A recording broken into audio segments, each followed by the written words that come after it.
Tengoklah sahabat-sahabat, tengok sendirilah keadaan jalan kampung Kolosat ni. Ini kampung Kolosat. Sahabat-sahabat belum lagi pergi ke kampung Gusai.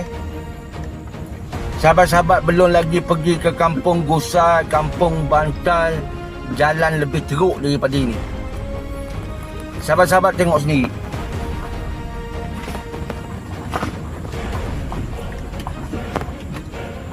Sahabat-sahabat tengoklah nilai sendiri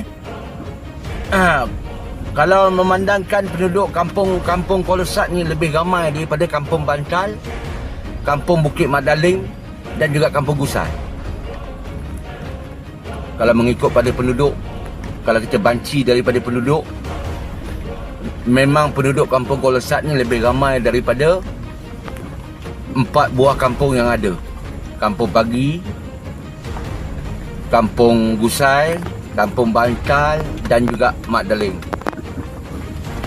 Sahabat-sahabat tengok. Saya bawa sahabat-sahabat sampai ke jalan tar. Sampai ke jalan yang dah ada tar. Saya bawa daripada sini, daripada kampung Benih. Saya bawa sahabat-sahabat sampai ke jalan yang ada tar. Sahabat boleh nilai sendiri.